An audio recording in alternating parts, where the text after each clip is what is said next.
Hey guys, welcome to Garth Retouch once again. Today I'm gonna go through a retouch I did some years ago, or is it a year ago? In some months. But it was for a previous competition that I did, and I actually won that competition. And this was the result that I came up with. I actually did this retouch before. Actually did this image before and in a walkthrough before, and it actually wasn't, what can I say, it didn't have any voiceovers behind it. It was just a music, and I was just showing the before and after in a video format, going through each layer, but there wasn't really no explanation behind it or anything like that. So today I'm gonna do that. I'm gonna go through it again, and I'm gonna show you guys my walkthrough to get from this to this. And I'm no longer in that group, so I'm not gonna do anything to promote the group or anything, because the group started creating these unnecessary rules that I really didn't think was, and I really didn't want to abide by the rules, and I would have ended up getting blocked from the group anyway. So I decided, you know what, I'll just leave the group. So this is the before, and this is the after for the video. I actually have a PSD. The file will be uploaded. I'll post the link so that you guys can walk through. You can go through the PSD and look at it yourself. I'll post the before and after as well. So this is the before, and what I did initially was from my raw. I actually got some details from the eyes. For recording purposes, I don't have the video at 100%, so this is what I have to do for now. But yeah, so this is the original, and this is basically after the raw conversion. I just got back some details from the blacks in her hair, as you can see, and a little bit from her eyes as well. Brightened up her eyes and her eye area. So that's what I did there. It's not much, not really any color changes or anything like that. And then I went on to do some healing. I healed the background, I healed some areas around the hair.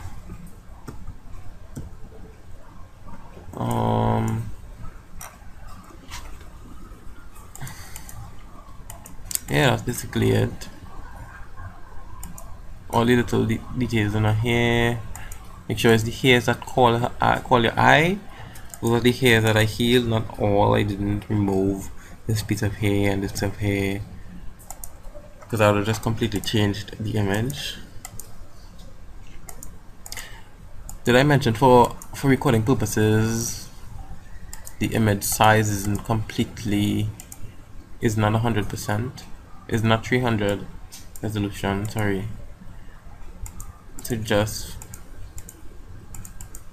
So yeah, but anyway, where was I? I did some healing. I can show you guys the layers, and you all will be able to look at the layers afterwards as well in the PSD that I'll make available. So I basically just painted over the background and did a lot of healing. I didn't heal in a split. This here is just the eyes and some other areas that I healed as well. And this here was just, I think I just painted on her neck because it was really out of focus. The neck there, behind there, was really out of focus, and it really didn't matter to have texture there. Then I changed up the tones a bit.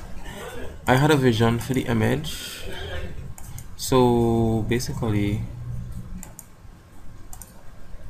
I had a vision for the image, and I wanted to take things to a more greener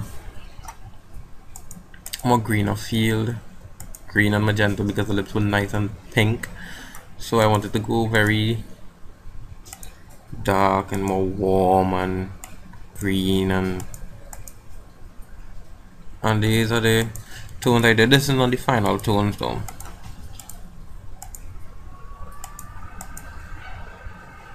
And of course I made her lips brighter. I don't know if it's noticeable. Her lip seems brighter in terms of tone.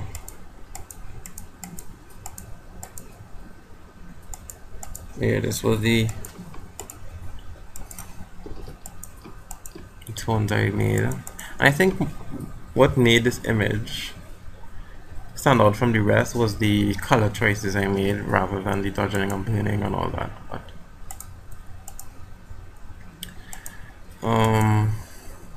here I went on to do some dodging and burning.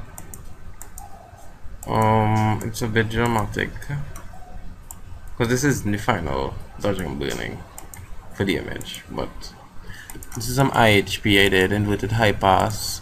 I will make a video tutorial for those who don't know what that is or how to use it, and I would make one soon. What I did, basically smooth out the transitions. Actually there's the dodging and burning active, so I basically smoothed out the transition with the IHP. The larger transitions are low, and I didn't remove any of the texture while I did that. I did not affect the texture in any way. Just the transitions, the really harsh transitions, I made smoother. And then I dodged and burned them back. Created depth, etc. with my dodging and burning. Brought some attention to her eyes. Yeah, that's what I did. So this is the dodging and burning all together. And here is more dodging and burning. What I'm gonna say here that I did, actually I don't have the layers, because what I did was I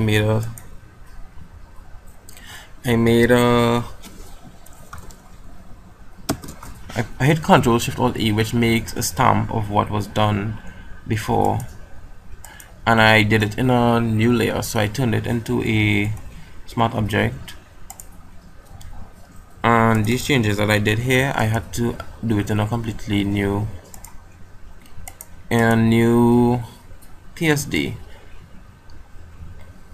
and then I saved it and brought it back. That's why there's no layers available for these changes. But what it really is basically I created contrast between the edges. As you can see, the lips get sharper when I put it on.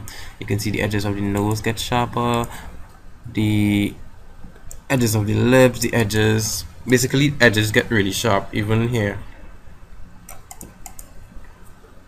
it almost looks kind of cut out. Even the edges of the makeup, the edges of the eyebrows, and this sometimes isn't a very necessary step. It isn't something I would recommend you do for all images. It isn't something, you know, but I did it for the sake of the competition. And yeah, this is what it was. Basically I like to call it a manual sharpening. It's not high pass, it's not filter sharp, you know, it's basically dodging and burning the edges and basically creating sharp edges. That's it. And then I further adjusted the tones. I went to a more greener feel because the skin was still very red. Just 2 adjustments here. You all can view that from the PSD I'll make available. Then I did some more dodging and burning, some minor details. I mean, I could have stopped right here. I think this doesn't look much different from the original, from the final result, I mean.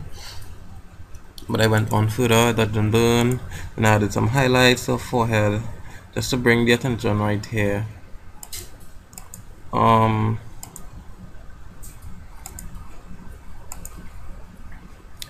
Then I created a stamp again. For those of you who are wondering what I did here, I created a stamp and I went to filter, lens corrections, and I basically add a vignette to the layer. Added a vignette custom, and I played with this. See, that's basically what I did, and that's why you can see the edges gets darker. And yeah, and now I did some sharpening. It's very unnoticeable. Unless I pointed out to you, would not know where I sharpened, but I did sharpen the eyes and some minor areas, some little areas in the skin. The image was going to be viewed and analyzed at 100% for the competition, so I had to do the sharpening. I had to take the step, which isn't necessary all the time, but I had to for the sake of the competition. And this here was, I basically added some depths again and adjusted the tones a little bit here. As you can see, it got back a little bit red, and I made the image darker, the entire image darker. I think that was necessary. That was completely necessary to me. This stuff here. What is this?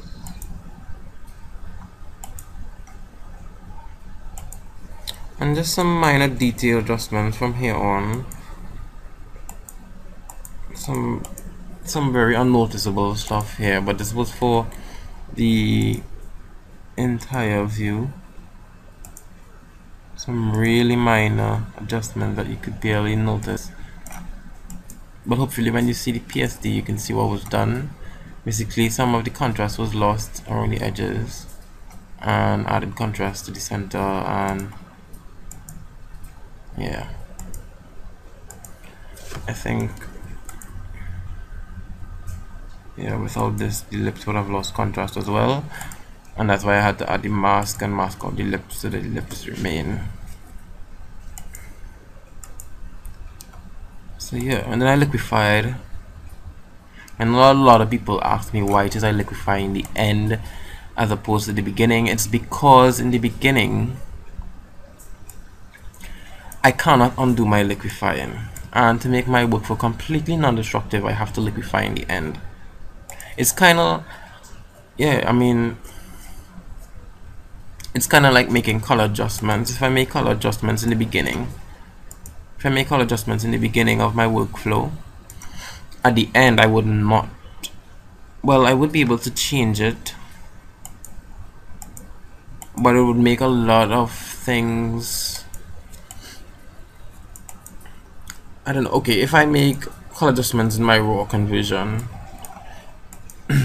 I would literally have to start all over to fix the things that, to fix the colors basically. And if I made liquefying in the beginning, I would literally have to start all over to undo my liquefying if it was necessary.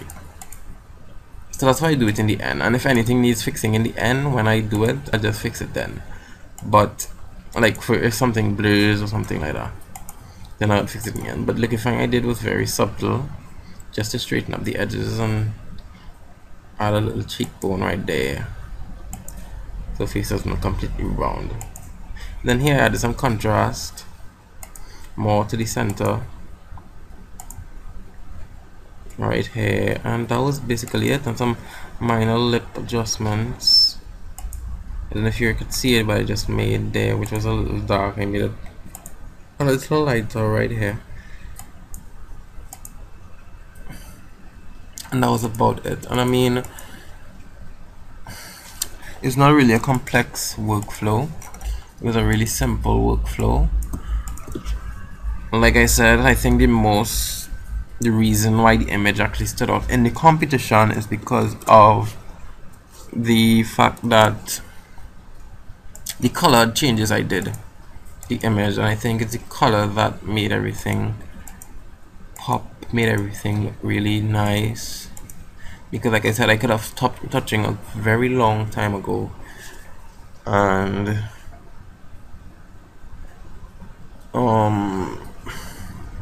I could have stopped a really long time ago and would have been equally as amazing. But to me, now looking at this image today, at present it's Monday the 24th, 2013. I think I did this image sometime 2012, earlier last year, and I would say, to be honest, I don't like the changes I did to her lips.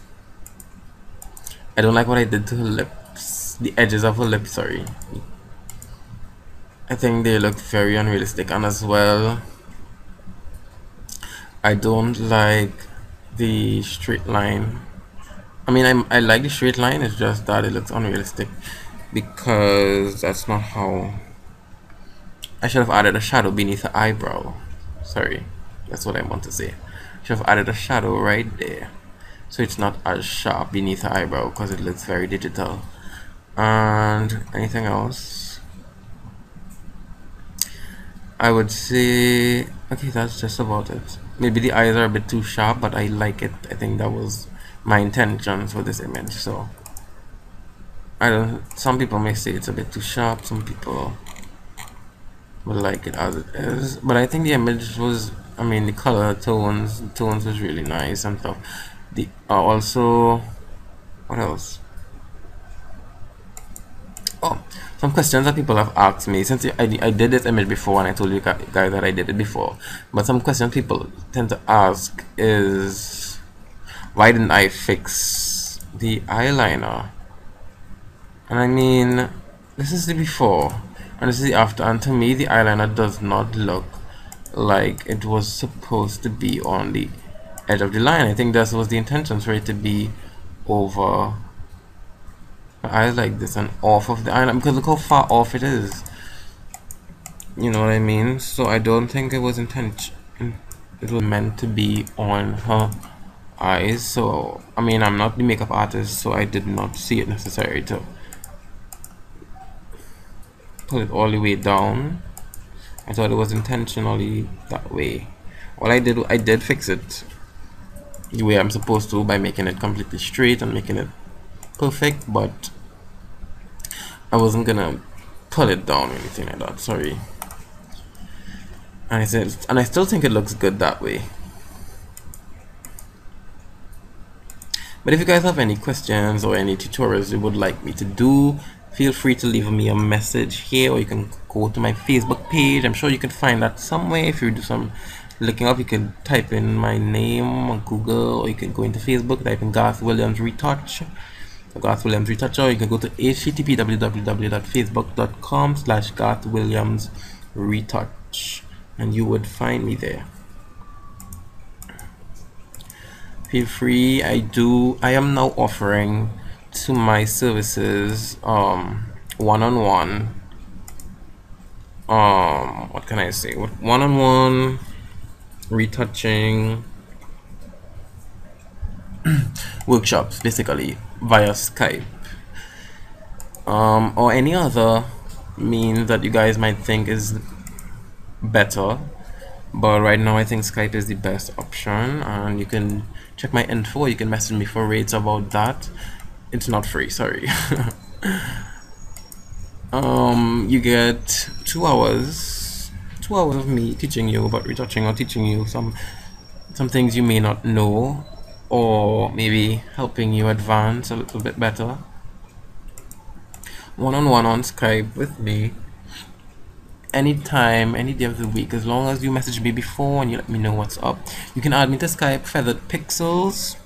Just search me on Skype, Feathered Pixels. My name is Garth Williams, so you should be able to find me on Skype. Yeah, stay tuned for more retouching videos, and I hope to hear from you guys. Thanks for watching, boy.